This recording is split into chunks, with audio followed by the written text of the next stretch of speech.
Hey friends, it's Neil here with Post to Post, back at you again with another Stadium Series jersey review. We looked at the Rangers, we looked at the Islanders, now it's time to talk Philadelphia. They came out with a pretty awesome jersey here, and I can't wait to dive into it. So let's bring up some images and let's go through. So when I first saw this jersey, I felt like it was okay. This was an okay jersey. I didn't see anything glaringly wrong with it. I like the numbers on the shoulders. That's a very traditional Stadium Series. The arms were pretty neat. Just pretty generic striping. The logo looked good. There's nothing wrong with it. I didn't necessarily I wasn't in love with it, but I thought it was pretty good.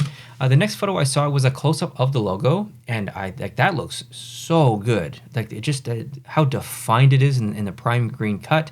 It's also double lined with an additional white section on the back. That looks amazing.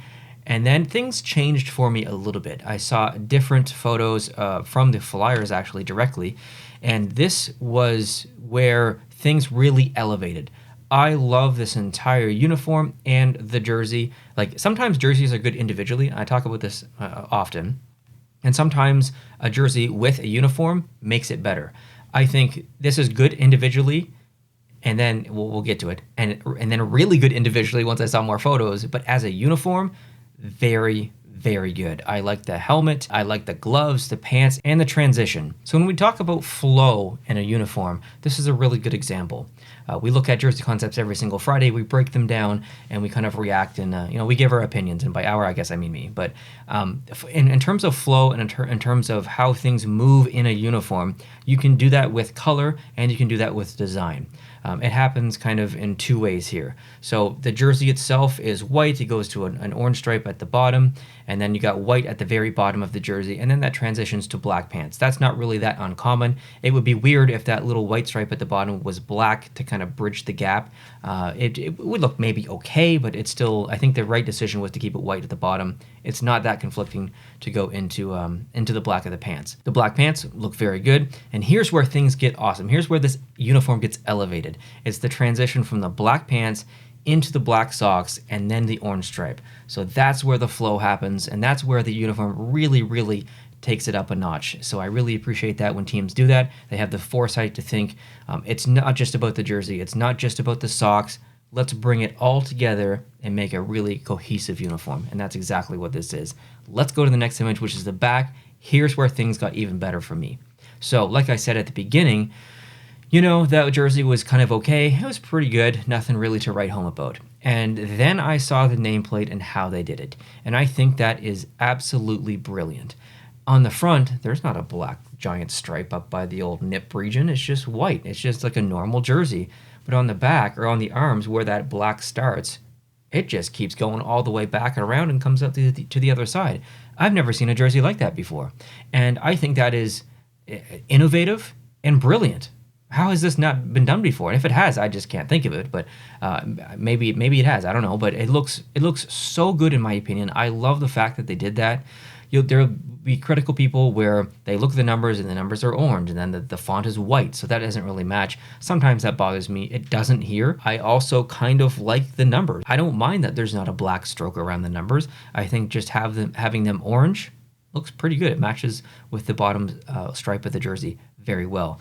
And you can see the flow as well here with the pants and the socks. Good stuff. Let's move on into a different image. That's a close-up of the back of the jersey. That looks good. We just talked about that. And then the next one, you actually have the Stadium Series patch on the arm because the numbers are on the shoulder. I have no issue with that whatsoever. I'm not sure if there's anything on the other side. I don't think there is. But I think that's a fine little neat addition to the jersey, and it makes it very unique. So I'm very impressed with this jersey. Let's go on to the next one, which is just kind of a comparison shot between the two. Now, we haven't talked Devils jersey yet. That's the next video, so if you want to see that, hit the subscribe button if you're new. But comparison side by side, you've got a two-tone Devils jersey and a very traditional not two-tone Flyers jersey. In terms of event cohesiveness, I think there's some confliction there, but it's not terrible. I think it was the Flyers when they played Pittsburgh. Those two jerseys were very, very close to each other. I think it was that Stadium Series. These, if you saw these jerseys side by side and you had no idea that the event was going to happen, you would just think that maybe they're new alternates or something. You don't really get like event vibes from this this kind of matchup. Let's go on to the next one, and that is just seeing them from behind. I like the spoiler alert. I like the Devils one as well, but that was the last image that we have here. So if I'm ranking this or I'm rating this out of 10, this Flyers jersey, I'm gonna give this probably an 8 minimum, maybe 8.5. I really like this jersey. I think it's actually one of the best Flyers jerseys that have ever been created. I would put it in my top 3, absolutely, maybe top 2. I'd have to look at their history again and kind of think about what's going on there. But yeah, I really like this Flyers jersey a lot. It took me a while to get there because the initial photos, I couldn't see the back and stuff. It was a good jersey, but man, I think it's a really great jersey. So I hope Flyers fans are excited for this one, and jersey collectors as well. Unfortunately, I won't be buying this one. I'm trying to not buy hockey jerseys and spend a bunch of money, unfortunately. But I hope you guys are out there buying this one for sure. Let me know down below in the comment section how you feel about this jersey, and I hope I can see you in the next video where we talk New Jersey Devils, because that one is coming soon. So if you did enjoy this video, hit the like button, and we'll talk to you guys in the future. Adios.